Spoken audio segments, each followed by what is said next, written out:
Hi,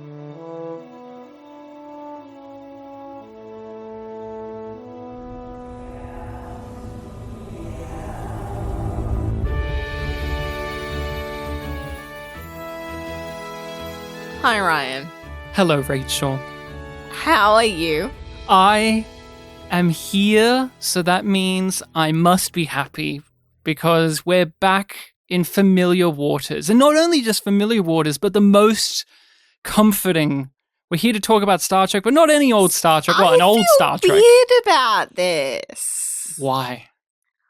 Because we've only covered this era of Star Trek on our Patreon before. That's true. We have our Patreon, and where we on there we talked about the top 5 bottom and top 5 episodes and the bottom 5 episodes of any given Star Trek show. And so we've only ever done either the greatest TNG episodes or the worst TNG episodes. And this now we're episode here. wasn't in either of those camps. It's still high rated, Rachel, so it must be good. But what are we here to do, Rachel? Who are we? What's going on? I'm lost. I'm lost. I'm trying to find the answer to life. Perhaps you will tell me what it is. I don't have the answer to the meaning of life or those various other things, but I can tell you why we're called yumyumpod, which you already know because you made it a thing.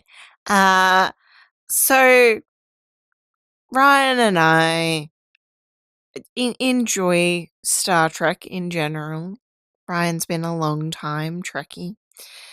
And then he crafted me into one as a foundational aspect of our relationship. So That's what happens when you get into a relationship with sci-fi fans.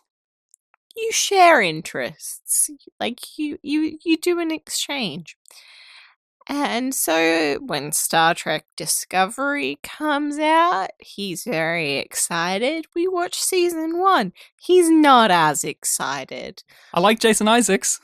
We're watching season 2. We get to the finale of season 2. And there is a line that changes the course of our lives. Because this line fully cemented for you, my dear husband, that we were going to do a podcast. And we were going to do a podcast about Star Trek Discovery. That's right. And that line made no sense in context, was weirdly sexual, and it was Yum Yum.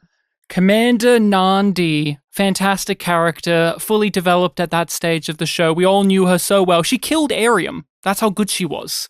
Total just clean kill of a crew member. But hey, Arium was possessed at the time, so it's totally fine. She looks at now Oscar-winning actress Michelle Yeoh and replies, "Yum yum." Licks her lips, throws her hair back. Amazing line of dialogue. We cheered, and you know why we need to start a podcast? Because it made me say, I need to rewatch Discovery. There's so many layers to it. And then we did our Discovery watch through from seasons 1 to 4, and we've done other sci-fi shows.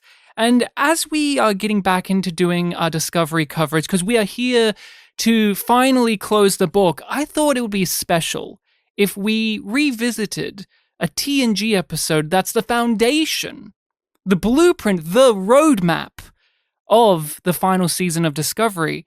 And I thought we should have an expert. Someone who's a big lover of Star Trek as well, someone who is also involved in the podcasting scene, someone who obviously must have a lot of opinions about the French captain with the English accent. Thank God Star Trek Picard explained that mystery. And someone who has a lot of opinions about the chase. So many, in fact, I'm sure I could listen to a few already existing reviews of this from this person. But we are here with Girafe from Strange New Pod. Hello! Hi, bonjour, or bonsoir. I'm lost in time. I need to know what I did wrong in my life that I became the expert on the chase. Choices were made. Is it that you just keep always mentioning the archaeology part of it? Because that's what I hear a lot. You talk about the bad archaeology side of it. Yes, the bad archaeology, but also the hot take on mixed race people, you know. It's a toll. There's everything I hate in this in this episode. So yeah, I became an expert of it, I suppose.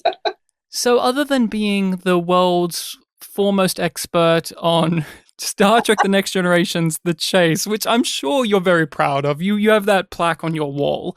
Could you tell us a bit more about yourself, your relationship to Star Trek, and what you do?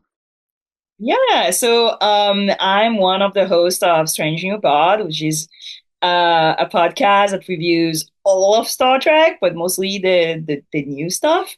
I'm French, as you can hear, and I'm also a cosplayer. So I cosplay mostly about Star Trek. I love all Star Trek. Let's be honest. So I'm also an educator and a former archaeologist. That's why I have many hot takes on some TNG episodes. Dot dot dot. And did you grow up with Star Trek? Was that your entry point, or was it something you found later in life?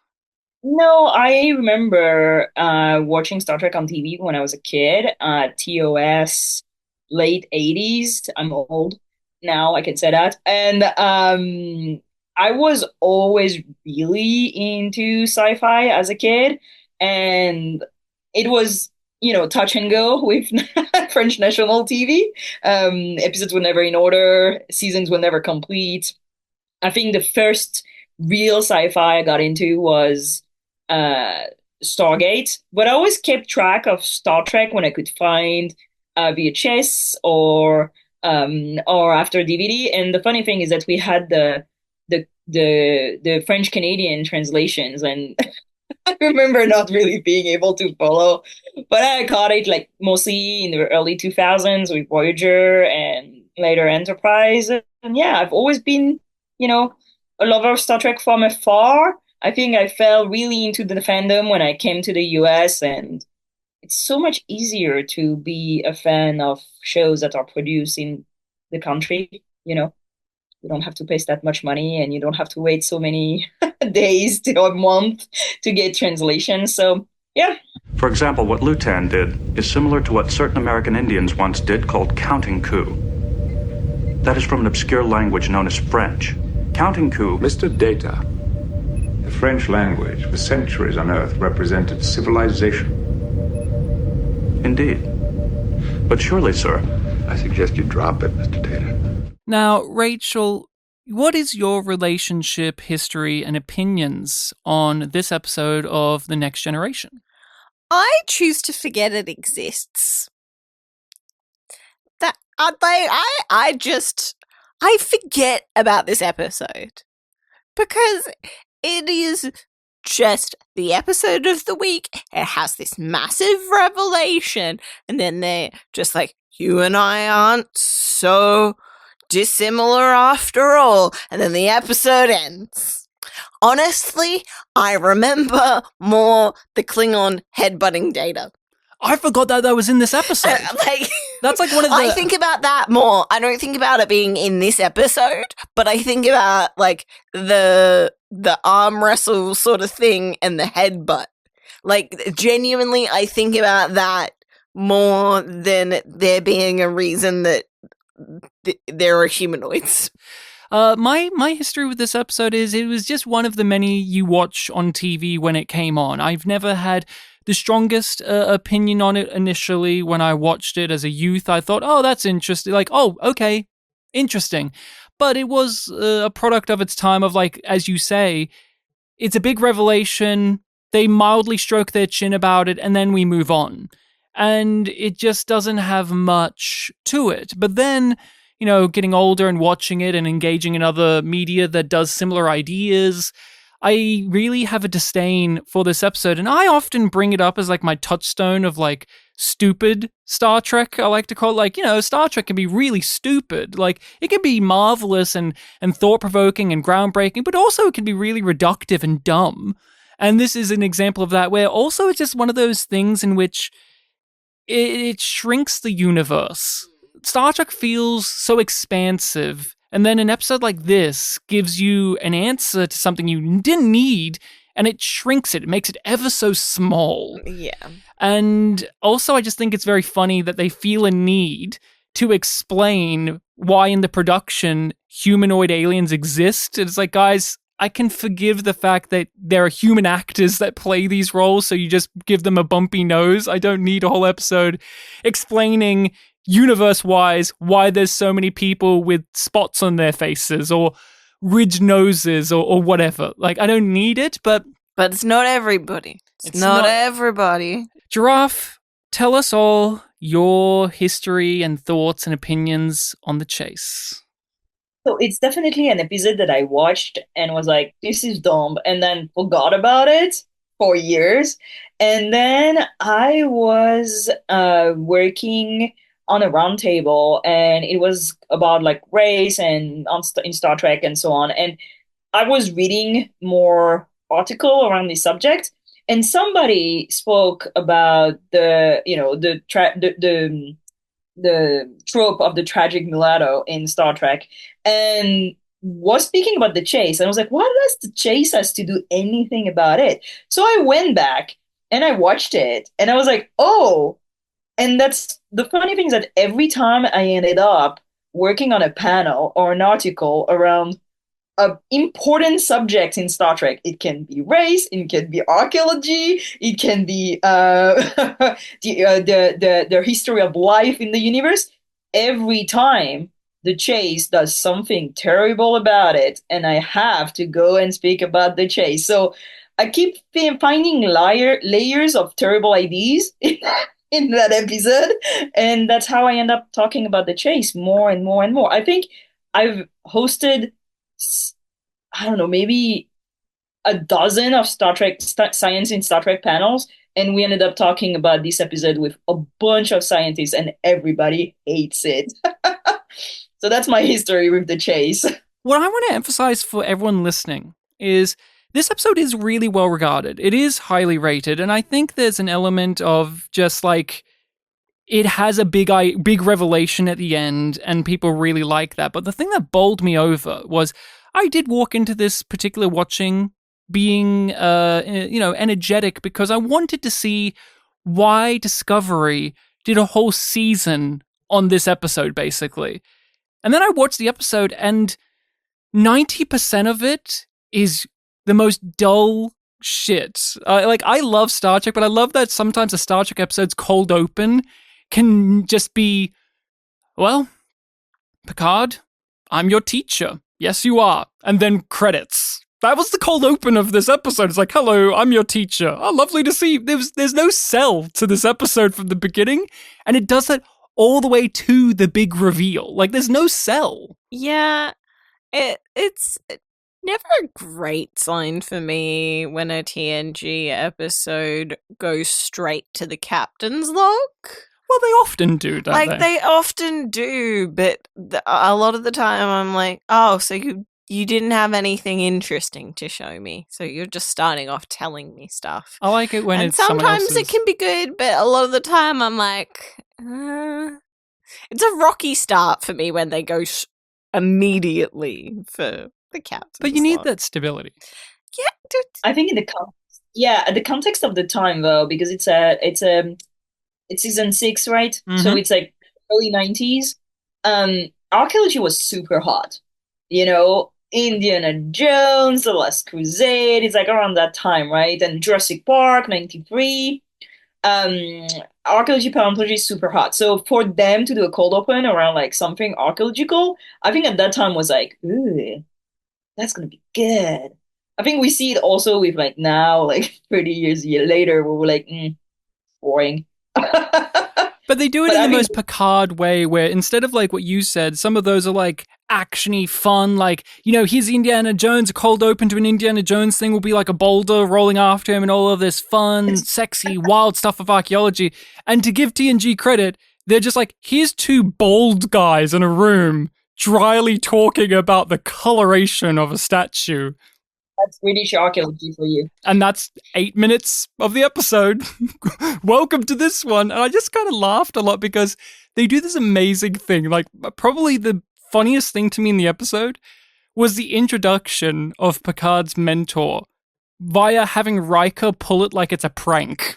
Like, Riker needs you in the observation lounge. It's very important the lights are off. And then he just turns it on and he's like, here's your teacher. I thought it'd be fun. And then he leaves. Yeah, I don't know. Like, I'm not a great fan of TNG. People who are listening to the podcast do not at me. I do not like TNG.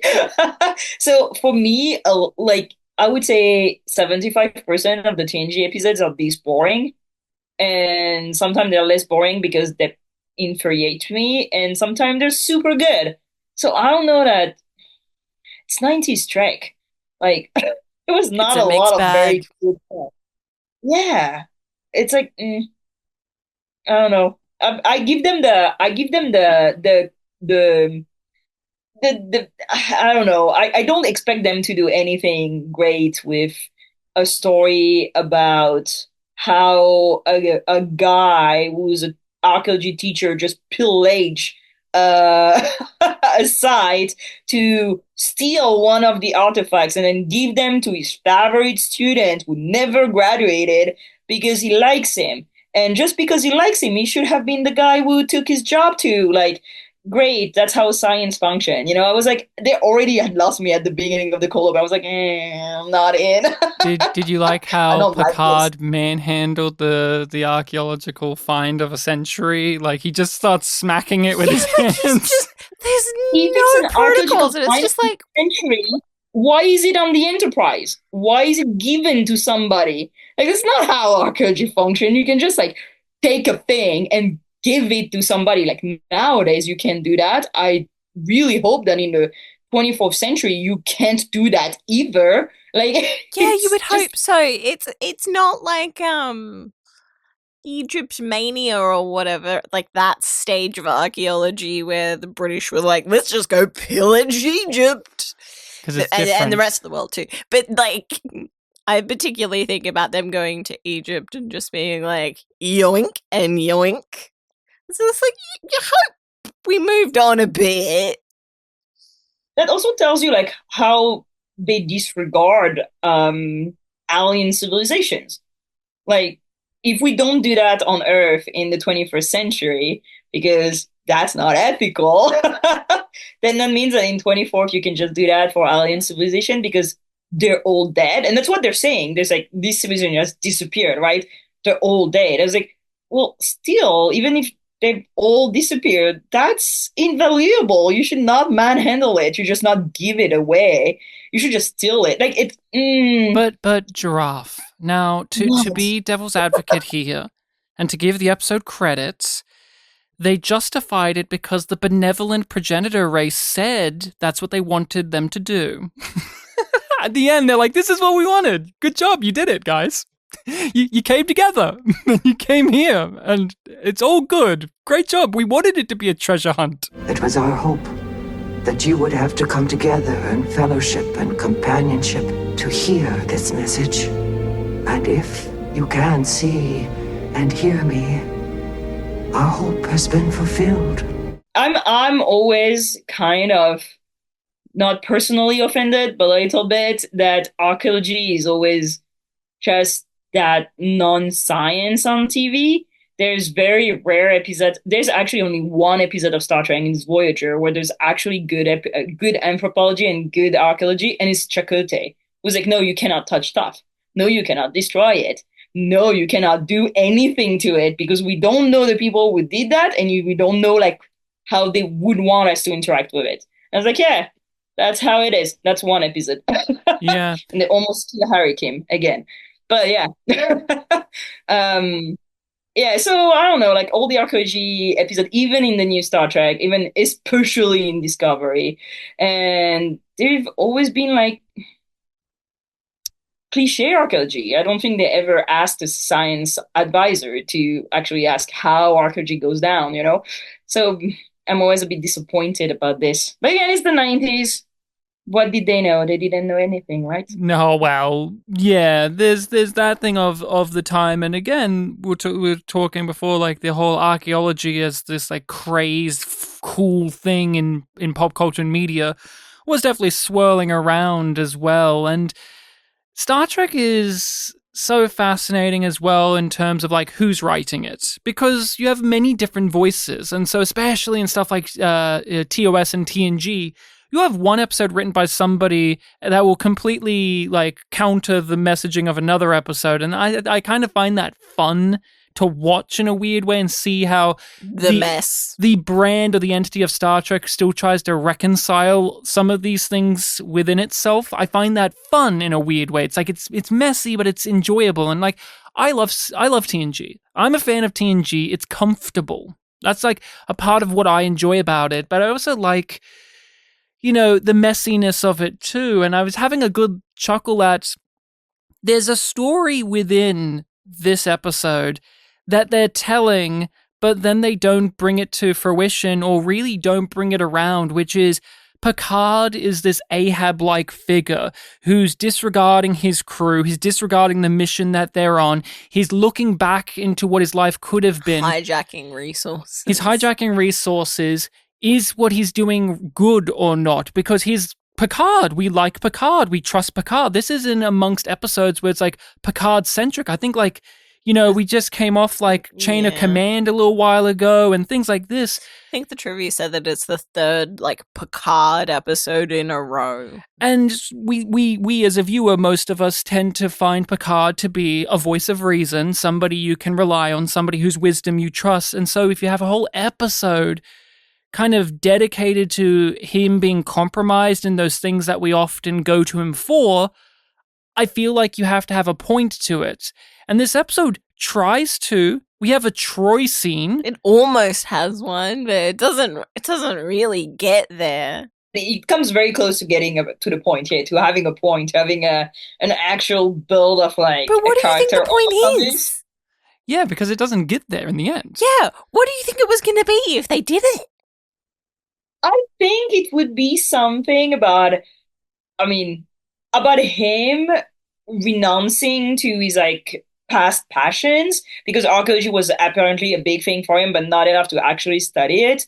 And I take it a little bit could have been like, like this question of like the path of his life, the tapestry of his life, the path not chosen, and that could be an exploration of that, But I think maybe that's what they wanted to do and explain why he should not have followed that path. But then it's just crazy, I just can't get past that we have several scenes, mainly the Troy one, dedicated to taking him aside and asking him if he's being rational about this, if he's being the captain that they need. Riker is constantly on his ass during this episode, being like, well, if you do this, we're going to be late for this conference, and there's all of these repercussions. And Patrick Stewart plays Picard like he's a man on the edge, like, especially like there comes scenes later in the episode where he's just like immediately like clicking the fingers, all right, Mr. Data, warp, like maximum warp this direction. And it's ludicrous. It's like, it's absolutely, the mania is felt, but then the episode ends with it being like, well, he was right to do that. He was right. I mean, we found out this marvelous piece of information. It was justified in the end. It's fine now. And that's just a fact now, and we're moving on. It is so weird that that treatment of it is partially why I kind of forget about this episode and the significance of it. Because it's just like, well, the episode doesn't even really care about it in the end. I have a hard time with shows, whether they be a singular episode like this or whole season, in which it's about that last act payoff rather than the journey to it. Because I think most people, when they remember the chase, it's about the reveal at the end. It's about like, here's why all of these people are humanoid life forms, instead of the other 40 minutes that led to it. And the other 40 minutes that led to it is very much about this Picard stuff. Like, it's a Picard character piece. And the potential cooperation between these races as well. Like, it has very clear chunks. Like, the acts in this episode are very clearly defined. I really liked, especially because of Patrick Stewart's performance, but him mediating the Cardassian and the Klingons, but he himself has a vested interest. Like, Picard himself isn't just doing this because of the usual, like, noble Federation reasons. He also wants to gain something from this. And I thought Patrick Stewart played that really well, where it's like Picard's wearing the poker face of the usual lovable diplomat Picard, but underneath, he's hungry just like these two are as well. I thought that was, like, really, really, like, juicy stuff that gets me thinking about this episode in ways, but it just doesn't fulfill that to its fullest extent. We get to the end and Romulans are here pointing guns, and Crusher and him just casually confirm the information, and then we get the exposition dump, and then it's all resolved at the end because he's in his room looking wistfully and we have the music play. And it's like, what about the other 40 minutes where he was kind of an asshole? I think it's about, like, there's something I can kind of like slightly relate to. It's like the need to know. Like, I'm really like this myself. I will drop everything so I can know what's the answer to something. I think a lot of scientists are like that. Kilometers more to know what's behind that hill. Like, I need to know. It's like an itch I need to scratch. And I do understand, like, I think there's a thing there and I need to see if it's actually there, and then be relieved because now you know. But also, I would not put a full ship in danger because I'm not a starship captain, you know? I'm just one person deciding to hike over a mountain to see what's up over there. And I think it would have been interesting if they had developed a little bit the idea that he's doing this for knowledge, like, really clearly. He wants to know. That's the only motivation he has.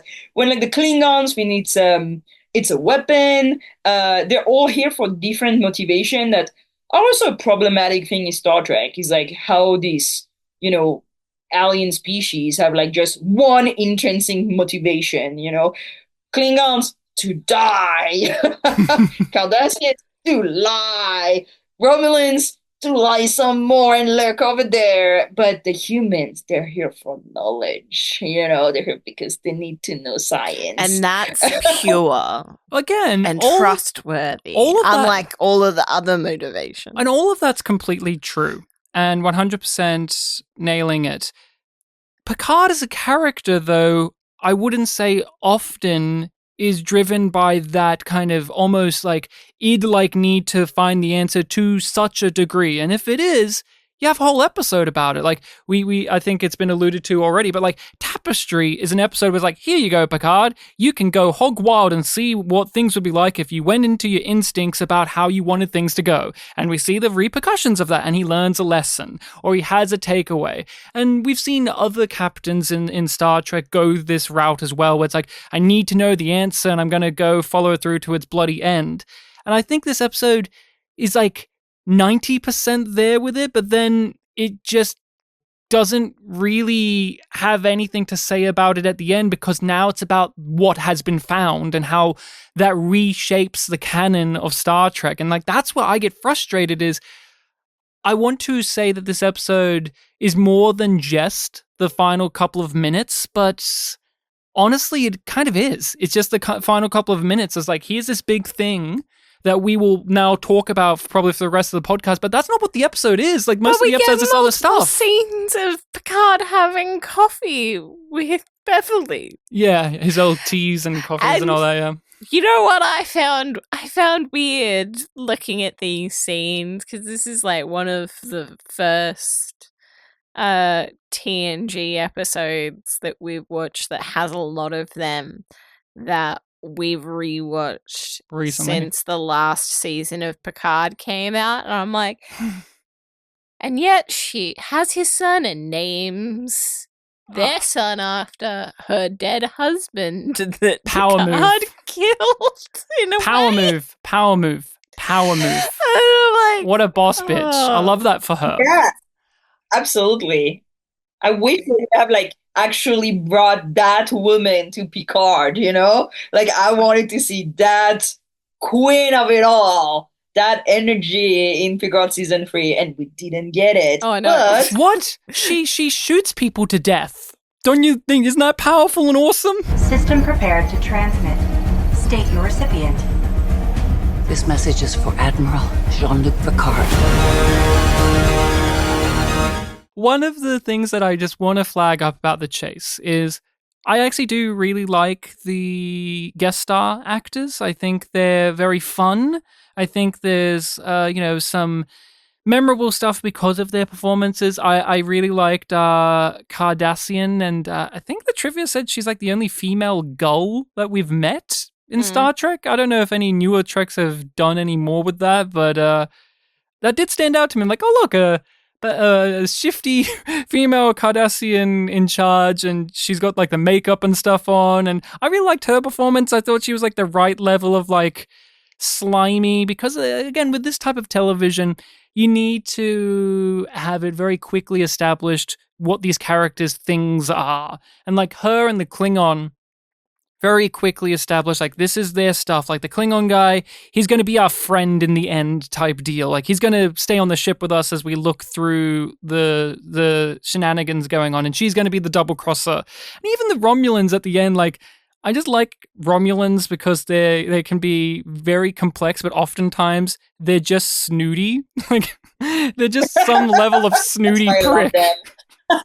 Like, even the Romulan captain at the end that's having the conversation with Picard, it's so like, I'm snootily telling you that we don't, like, I've snootily realized a revelation before you. I just found that very funny. Like, this is the type of stuff I love about old Star Trek, like 90s Trek, of just, here's these actors, they're going to come in, ham it up, and then they leave, and that's all I need. Like, even Professor Galen, I thought that actor Norman Lloyd, I thought he did a very serviceable job. I think he was like, he had a lot of energy to him, which is funny because he's all like, I'm really old and I can't get by, but the guy just is bouncing off the walls with like energy. Like, I just look at this guy and I say, yeah.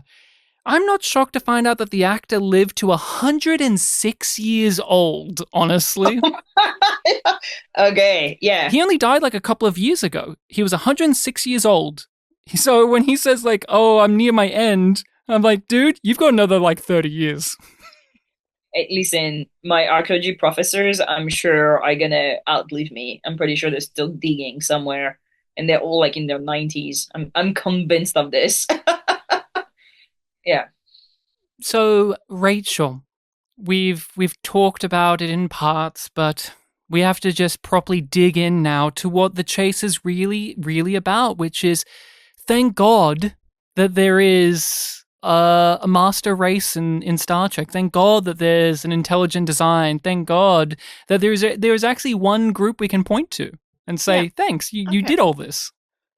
There's one thing that I want to pick on first, because this weirdly stood out to me on this watch, which makes this more uncomfortable in a way, where they really go out of their way. These aliens are giving the spiel now that they're like, things been complete.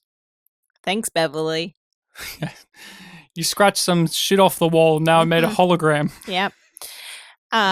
Where they're just like, we made sure to find planets where life was already starting, and then we intervened. So it's not just like, we planted seeds. It's, we hijacked these gardens. Yeah.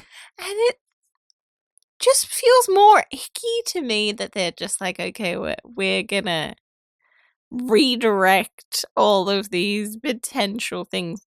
Not all of them, because it's not everybody in the Federation that has the chunks of DNA. Just some. A good amount. Because they said their whole thing was, we searched in this galaxy and there was no life like us. And so we decided, we saw life forming and we would make it like us because that's awesome and cool and lovable. And that's the nice way that us. we can exist forever. Because we knew that our race would eventually die out. So we wanted to make sure that we survive. We live on in some ways, isn't that and everyone sits there and just goes, that's stupid, and leaves. But our main characters and us, the audience, our hearts are warmed and supposed to be like, oh, that's so awesome and nice and sweet of them. It's creepy. It is creepy. It's creepy as all hell. Is it made worse because the performer they got as the progenitor, they use that actress again and again in Star Trek to play villains, like villainous characters, ones who are like driven by like delusions of godhood almost, and then but this is like her first appearance. The look of them is creepy as well. It's supposed to be neutral, just flat. Yeah, but the white outfit. Yeah, well, angelic. Yeah. Rachel, so you don't like it, huh? It's creepy. It's creepy. Giraffe, you're here. You have a lot of opinions on this, and now we have a whole season that even opens this up more so. I mean, how do you feel about it all? Especially now, even more time has passed, and Star Trek has, as I said, decided we need to keep exploring this idea. Well, okay, sorry, I'm gathering there's too many things I want to say at the same thing. My brain is like, the problem with the chase is not in itself the intelligent design, which is a problem. It's the fact that people wrote that episode because they were like, oh, we need to explain why aliens are all humanoids, which we're not dumb. We know how makeup function, right? And by doing this, by trying to make the little canon make sense, they actually just said, yeah, all intelligent life has actually been created by something intelligent, which is a very, very, very dangerous concept. And my problem is that Star Trek keeps doing these things over and over again, where they try to explain canon and then just end up creating very dangerous rhetorics in people's mind because they just don't think the thing through. And they're like, we're doing a little science fiction show. It's all fine. But you're like, so when Discovery was like, we're going to pick at the chase, I was panicked. I also watching when we were talking about the trailers, there's a moment where we see that they are in a Romulan ship, and I was like, imagine it's the Romulans who are like telling to Picard, we know we found something that's pretty important, but all the others are such idiots they don't really see it's important, but we know and and to the loo. Please tell me it's not the chase. You can fact check me. And then they actually went a full season of it. I'm not unhappy about what they did, to be honest. I think it's the best solution they could have come up with. But let's say I was terrified.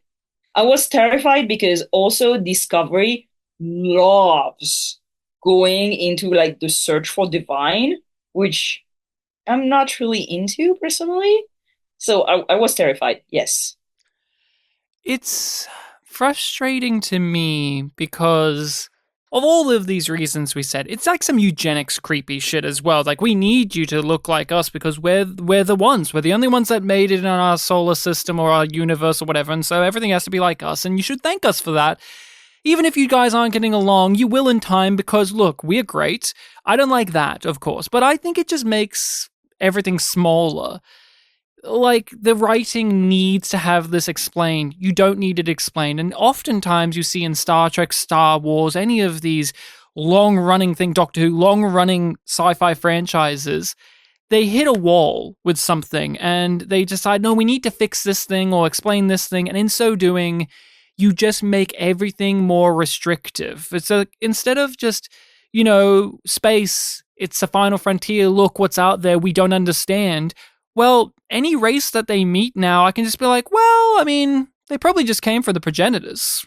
Like, it just makes things lesser than. Reductionist. And a thing that bothers me is Star Trek has always had its very particular relationship to spirituality and culture and the sci-fi-ness of it all. Like, this alien race for this one episode will be a sci-fi allegory for blank. But in another episode, there will be a sci-fi allegory for something else. And then the whole spiritual thing Star Trek, it's got a lot of stuff with it, but also a lot of contradictory stuff. I mean, Deep Space Nine was on during this time, right? Like, this is season 6, one of the right? trivia points is just like they didn't have budget to do something because the budget was going to DS9.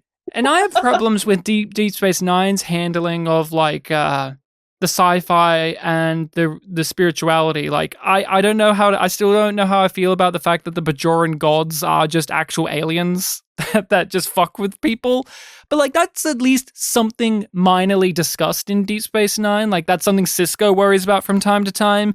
This episode has such huge rippling implications, and we're never going to deal with it. Like, you're going to tell me that this alien race is responsible for basically being God, and the Klingons, who do have a mythos of their own, like they have a devil for Christ's sake, very ironic statement there, but they don't have a reaction to the fact like, oh, there is a God race, by the way, or the Bajorans or any of this. So when Discovery, which you said, Girafe, has an inclination for the divine, I'm like, okay, they're going to get into this. And then Discovery very much so does not want to get into that type of thing as much. I think Discovery was going to go into that, and then at one point they learned it was going to be their last season, and somebody told them, stop fucking around with this. Yeah. And the last episode was totally something else. That's my headcanon. That's what I choose to believe, because I again, this show has always been about what is bigger than us, what is greater than us, what is unexplainable. Why are we here?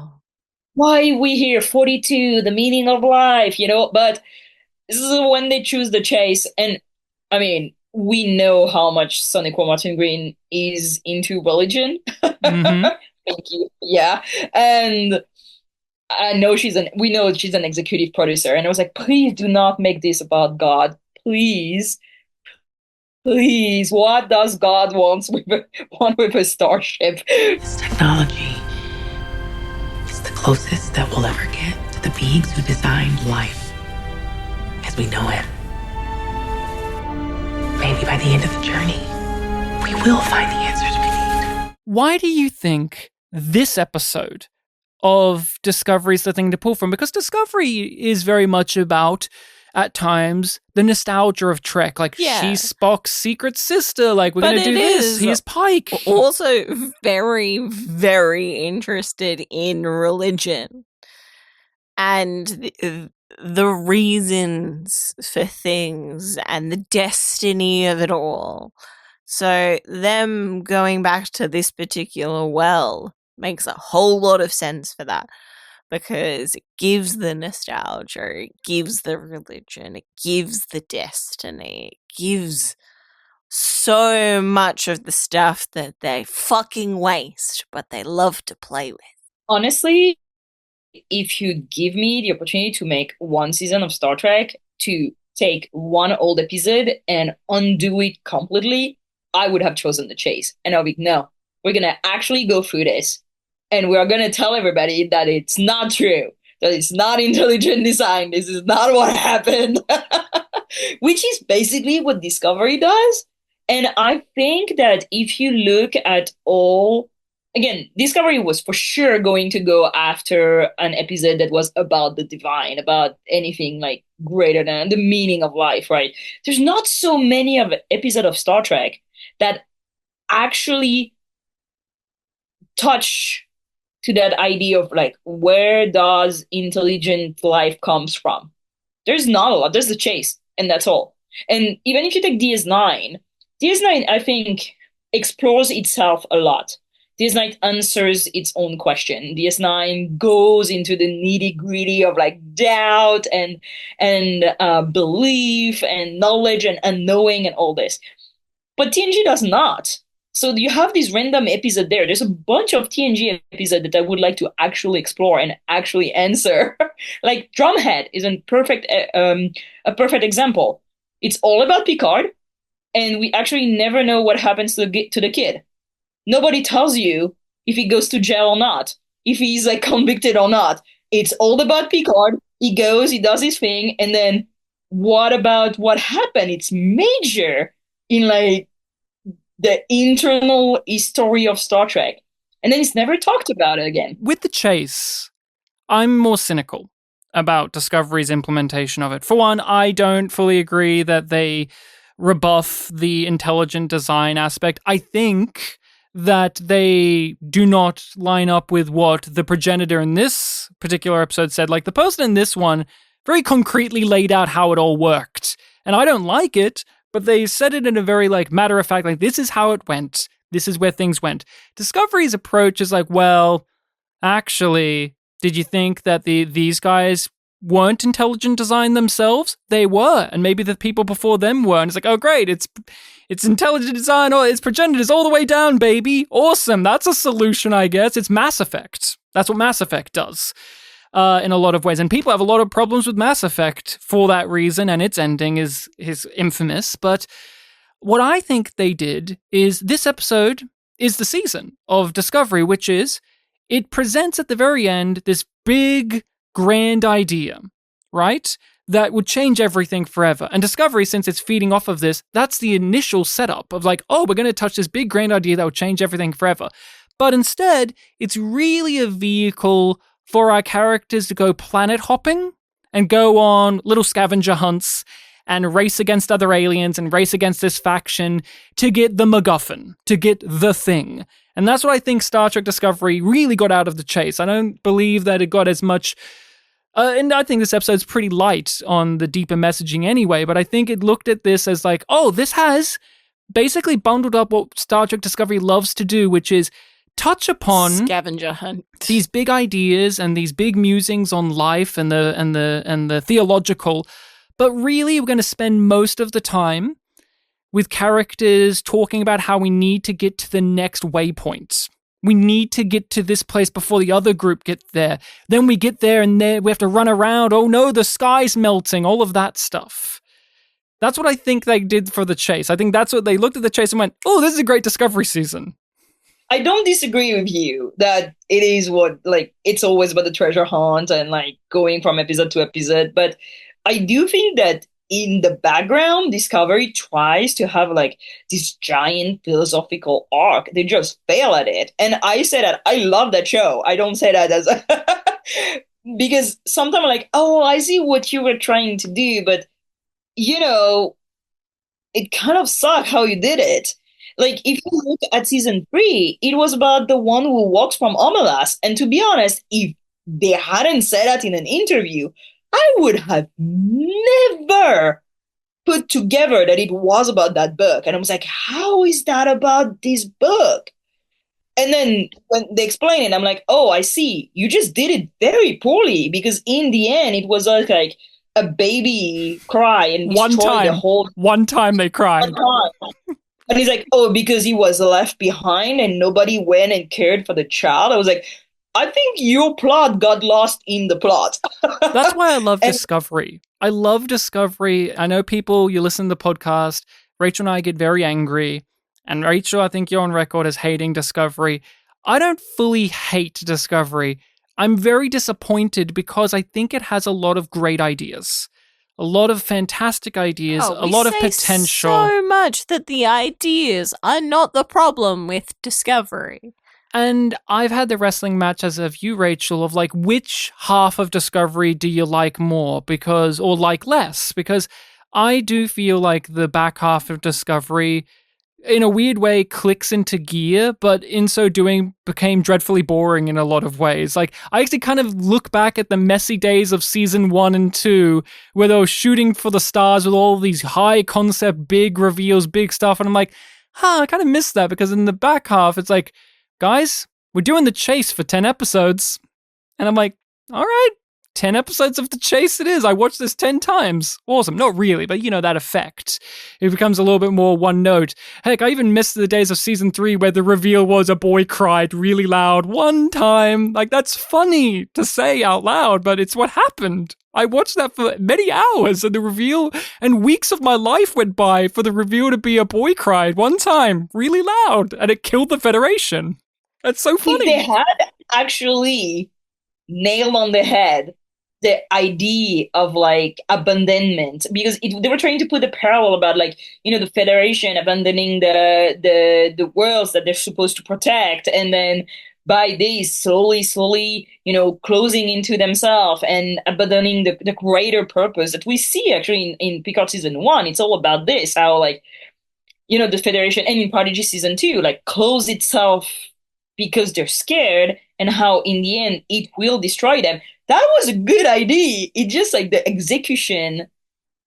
It's like they start with that great idea and then they don't dare to actually go for it.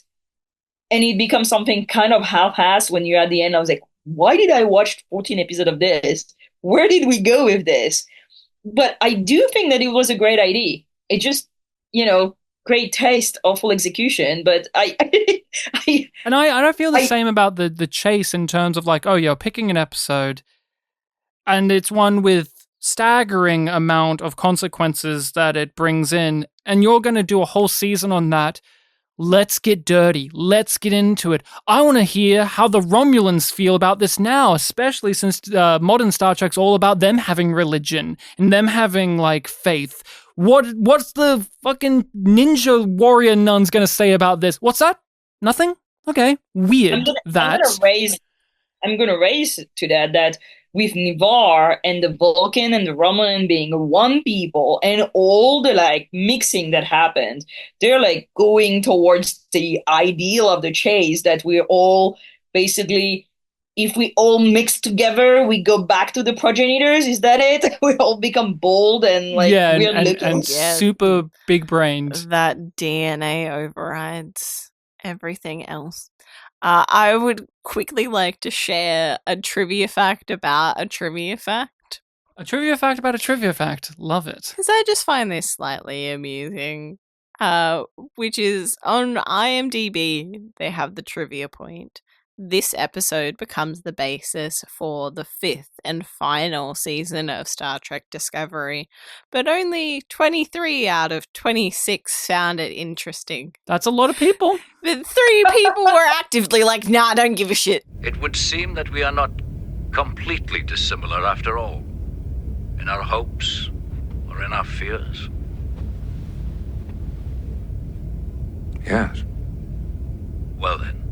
Perhaps one day. One day. I just want to note that it like the tone of this episode weirdly does translate well for Discovery, because it is haphazard and chaotic and full of emotion. It is very emotional. Like Picard gets scolded by his professor, and it's like very high and emotional, and then the professor dies. The captain, and not Mr. anymore, because he's not in favor anymore. He's captain, and it's just like, that's not a bad thing, though. I'm not feeling like he's being scolded, because I'm like, yeah, he's a good captain. He should be captain. This is fine. This is good, actually. Yeah, it's an episode that has mostly nothing going on. Then it's a big thing at the end, and it's a thing that many sci-fi fans do enjoy. Like, there are people out there who really love having, like, this explanation of, like, life exists because one single alien entity race decided it must, and why did they do that? Now, that's the fun part. I've never been interested in that. Farscape did it in the last season. I didn't like it there either. Prometheus is not a movie for me. Mass Effect, its way of doing it was interesting, but again, it's not my cup of tea. There's like some sci-fi ideas or storytelling methods that you either gel with or you don't. And this is one where I can't help but see the production. I can't help but see the reasoning of doing it, of like, well, we have to explain why we do the makeup the way we do. Guys, no. No, you don't. What you should do is maybe write more aliens that are non-humanoid stories. Like, TOS had a bunch of them. Heck, Season 1 of TNG had a bunch of them. You can do it, guys. I believe that you can. Or, just be like modern Star Trek, where you just have humanoid aliens but with really big heads all of the time. I laugh. I love that. I love that choice of like, see, they're more alien now because they just have bigger heads, like just full head prosthetics, but they're still guys in suits. It's just very amusing to me. But Giraffe, any closing thoughts on the chase, or even being able to look back on it now after having seen what Discovery did? I think that my closing remark about the chase is that I'm so glad that New Trek does listen here and there to science advisors. Because I know the chase would not have been able to exist with a science advisor in the room.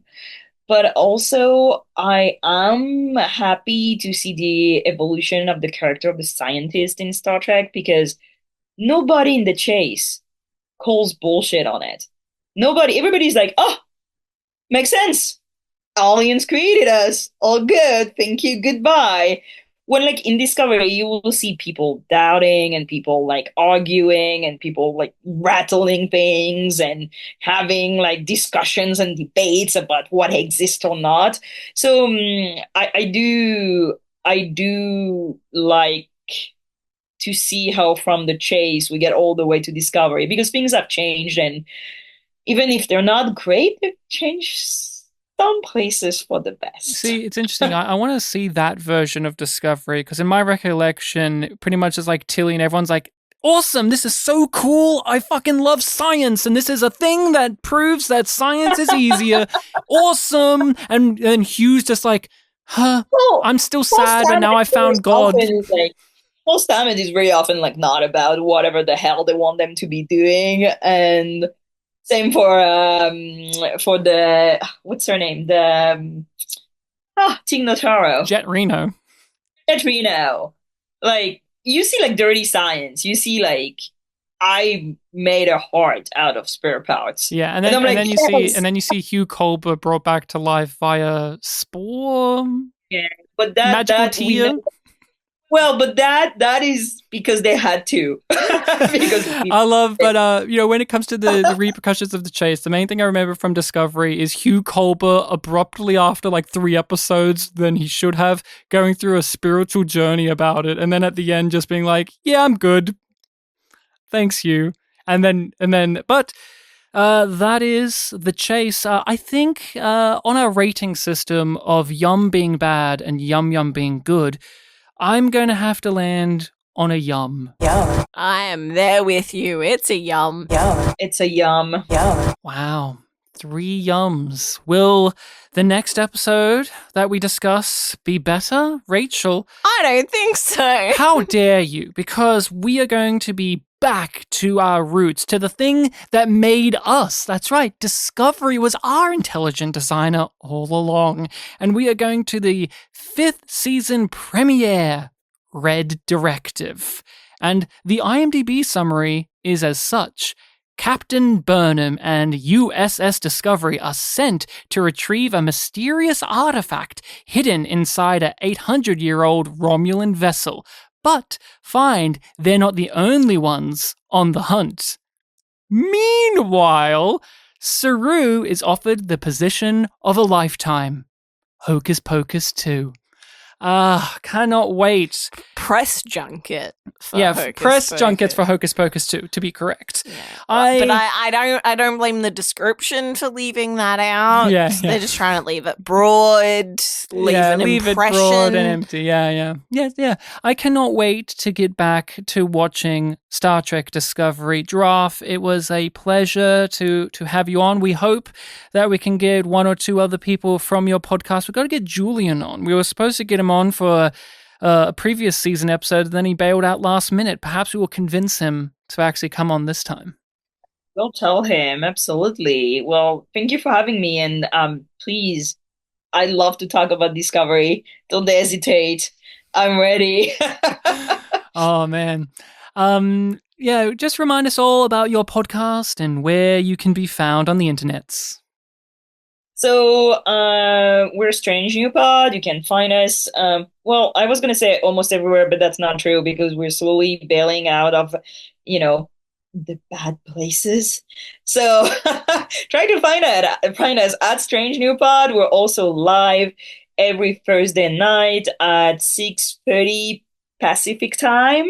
And yeah, we love all Star Trek. We like to discuss it a lot. And you can find me on Blue Sky, Spotted Giraffe.